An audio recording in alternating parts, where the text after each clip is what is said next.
The next section is about leadership, right? Okay. You've been a leader for a very long amount of time, led teams, led projects. We'd like to, have your views on different aspects, right? The very first question I have for you is, what is the most difficult part of being a leader? That's a very interesting question. Leadership can be lonely sometimes, right? When you're sharing, when you're dealing with your budget, you can't share it with the junior people of your team. You are the you are in charge of your budget, and budget management is one of the top priorities of a leader, right? True. Because if you don't manage your budget, somebody's not getting paid, or somebody's not some vendor is not getting their payment, or Right. things like that, right? And it becomes a problem, right? Or you overshoot your budget and one of your projects may get cut because of that. And in the security industry, that is a costly mistake, pun intended, a costly mistake to make, isn't it? So True. you don't want to do things like that. So leadership can sometimes become a little lonely, because you are all alone. And so that's where nowadays there is a lot of emphasis on mental health of CISOs, CIOs, CEOs, because when you're alone, you can slowly slip into depression as well.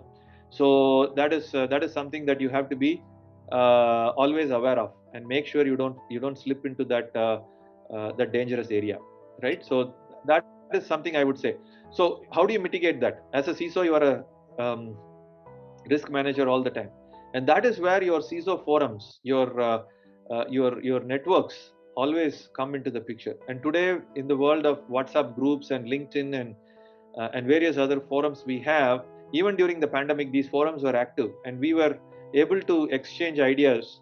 Recently, in one of the forums people were asking, are there any standards for phishing anti-phishing exercise effectiveness? And we all looked at each other and we said, I don't think we have one. Then I said, if we don't have one, let's make one, right?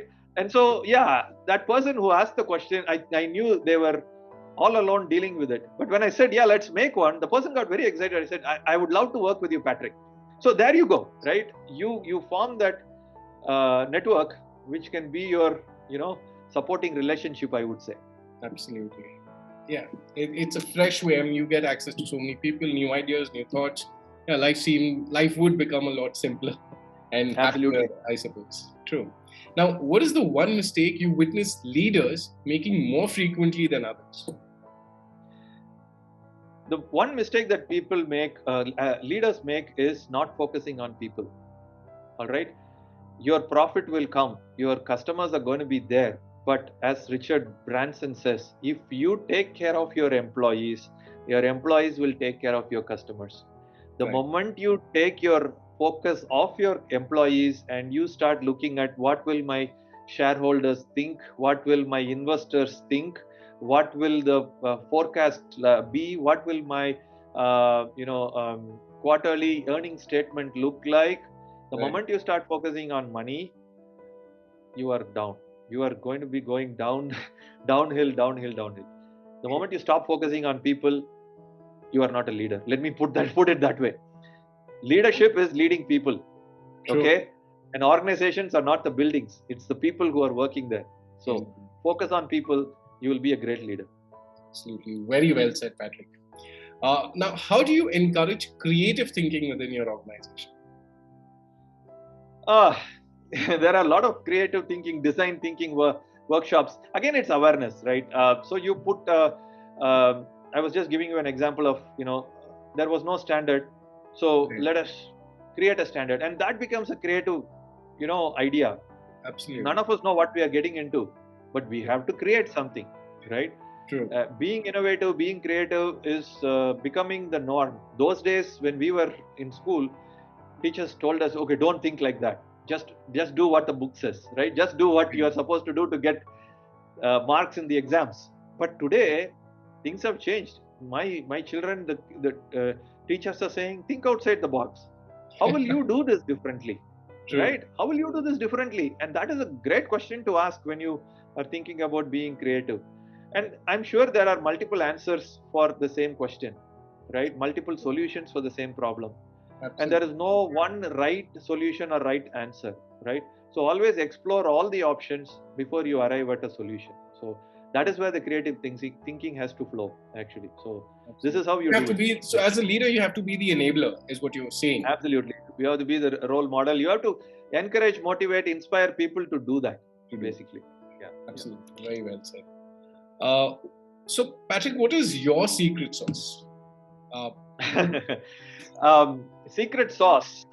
So a few things. One is, of course, I don't want to make this a religious thing, but I'm a spiritual person. I trust in God, and so that is always there for me. My marathon running, I started running in the year 2010, and has given me that discipline. If you're training for a marathon, you better train the way you have to. Otherwise, you will die on the road. Okay, so you better I did put see that you training. completed a 21K just a couple of days ago, I suppose. Yeah, the 21K. So I don't want to sound intimidating, but 21Ks are fun runs because we do 42Ks. I've run 42. 42K is 42.2 kilometers is a marathon. So I've run 18 of them officially. So when you're training for one of them, it's a lot of discipline. You can't party, you can't eat whatever you want. You can't wake up the time you want to wake up. You have to wake up in time so that you train. And you miss one day, you have missed a lot. So True. that discipline. So those are two things that have helped me. If it's not a secret sauce, but the right sauce, I think I should say. Basically, that has helped me come up in my career as well. Yeah, it's very, very difficult for a lot of people to stick to a discipline. So absolutely, yeah. True. What advice would you give someone going into a leadership position for the very first time? The same thing that I just talked about. People. Focus on people.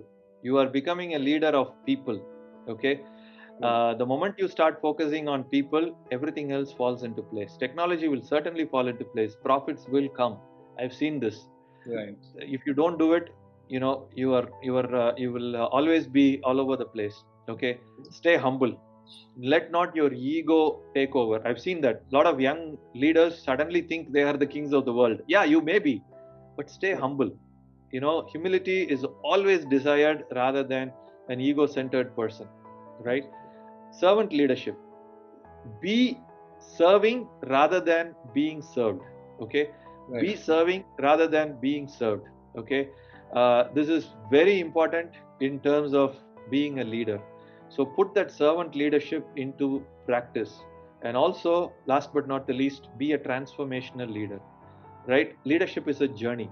If you are stuck in one point, you are not leading.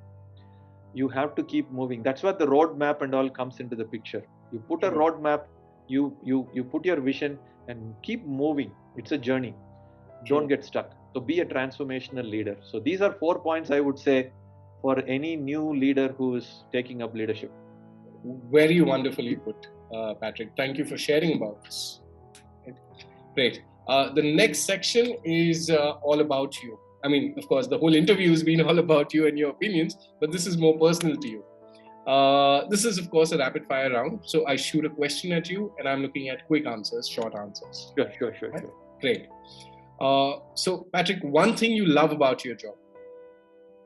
One thing I love about my job is being transversal. So information security flows across all the departments of my organization, right from physical security, the turnstile through which you enter into the company, right, to everything that is happening, whether it is research and development or operations or finance or any other part of the business. Right. You cannot shake off information security, and that's what I love about my particular role, I would say. True. Interesting. Your favorite destination you traveled to? I love Japan. I've always been fascinated by the country. I have not been to Japan, but I would love to go to Japan sometime in the future. I have 2025 as a target because the expo, which is currently happening in Dubai, will be happening in Osaka, Japan in 2025. So I'm thinking about attending the expo in Osaka, God willing. So that is something I'm looking forward to. Absolutely. Well, all the best for that. Thank you. Your favorite food? Oh, since I said Japan, I should say sushi. Favorite food is always seafood because I grew up on the coast. So anything related to seafood is definitely my favorite. Okay. A book that inspired you the most? So I'll answer the question in two parts. I talked a little bit about spirituality. So the Holy Bible is definitely one of my most inspiring books. Right. But when it comes to leadership, there is a book called The 1 Minute Manager, written by a gentleman called Dr. Ken Blanchard. Mm-hmm. It's a great book when it comes to leadership. And I will also touch my marathon running here. If you're into running, read this book called Born to Run by a person called Christopher McDougall. It's a beautiful story about a tribe in Mexico, about a canyon in Mexico. Wait a second, Mexico is the country of Mexico, and it's an amazing story. Just read it. If you're a runner, and if you want to become a runner, if you read that story, you will start running for sure. Yeah, absolutely. Okay, your role model? So my role model, I just mentioned Dr. Ken Blanchard. He has been a great role model to me in terms of leadership, service, being a servant leader. His books have inspired me. He's almost 90, if I'm not wrong, and he still is. I follow him on LinkedIn, and he's a great person to have as a role model, and puts a lot of these people-centered approach into leadership, which is something I've always looked up to and tried to implement in my leadership role as well. True. Interesting. What do you splurge on? Peanut candy. I love that. Again, peanut candy, chicky is also, gives you a lot of energy when you're running. But even otherwise, I love to splurge on peanut candy. Okay, interesting. Now, when you started your career, what was your very first salary that you got? 3,000 rupees. That was an easy answer. That's all I got. 3,000 rupees in 1995 was a decent salary for a single person just out of college. And I was able to manage my expenses, staying with my cousin. Yeah, it worked. Good. Excellent. One thing left to do? We talked a lot. One thing left to do is run the Boston Marathon, where you have to qualify, and it's not easy to qualify. I've had that as top of my bucket list for a long time. But really, I do want to run the Boston Marathon one day, where the marathon itself originated. So, yeah, I would love to do that one day. Interesting. I believe you're already training a lot. I'm sure you'll get this. I do. But for training for Boston is even higher. I mean, with a full-time job, it is not that easy. But yeah, I know people who have done it. So yeah, I'm hopeful, optimistic about it. Absolutely. All the best for that. Right? Thank you. Okay. One love is, of course, my wife.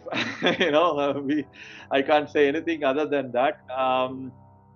I love to travel as well. I love to visit places, visit different cultures, learn about people, eat different food. So travel is another love I have. So that is one love as well. Yeah. Okay. Interesting. If Patrick was not an InfoSec professional or anything in the IT industry, what would you have been? A doctor. My parents wanted me to become a doctor. That didn't work out, but I still, even today, if somebody sends me to medical college, I'll go back. If my boss is watching this, no, I'm not running away.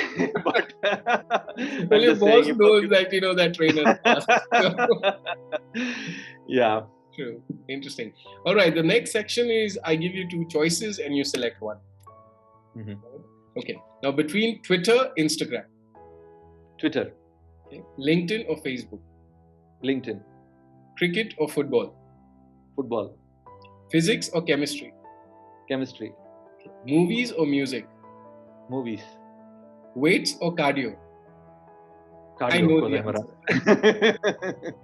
Okay. Books or Kindle? Books. Okay. Early mornings or late nights? Early mornings, for sure. Absolutely. iOS or Android? I'm split here. When it comes to security, iOS. When it comes to ease of use, Android. Yeah. Interesting. Formals or casuals? Formals. Okay. All right. So, Patrick, we've come to the very last section of this interview. Wherein we'd like to know you as a person that you are, and how your growth has been. So, what was Patrick Pitchappa like when he was 18 years old? 18 years old, first year in college. Let's face it, you were just doing what any other 18-year-olds would do.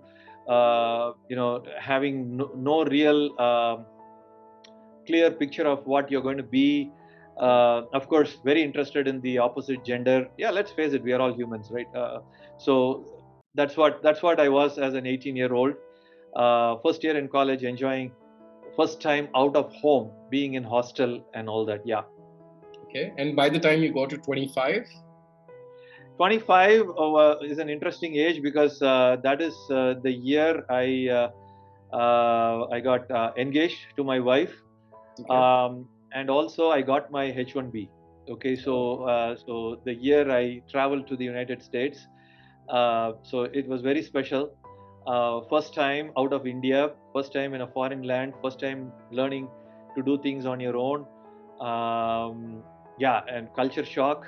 It Yeah. was a great experience. Great Actually, I was experience. going to say this earlier that when you came back to India, was that a culture shock for you as well? It was a reverse, yeah. It's always a reverse because you're Right. 9 years you're driving on the right side of the road. Suddenly you have to shift to the left side. In the True. US, you are driving an automatic. Here you have to shift to a gear Manual. vehicle or a stick shift, what they call. Yeah. So yeah, from that to a lot of other things, right? True. So yeah. Okay. And by the time you touched 30? By the time I touched 30, so this should have been the year 2003, right? Father of one child, already in visa at that time, already into information security, already thinking about management, leadership, and was in this nice little town called Austin, Texas, in Texas, a beautiful college town. Really enjoyed it. Loved that environment overall, and Texas is a beautiful place to be, actually. So True. yeah, that was me when I was 30. Yeah. Great. Excellent. Well, thank you, Patrick. You've been a great conversationalist. You've shared some really good insights. And I'm sure when people watch this interview, they're definitely learning a lot from your insights and opinions. Thank you so much, Patrick. My pleasure. Thank you. Thanks a ton, Roshan, and your team Thank for you. having me. I always consider myself as an ordinary person. So, whatever experiences that I have gathered through my life, I always love to share that. And so, thanks for giving me a platform to do that.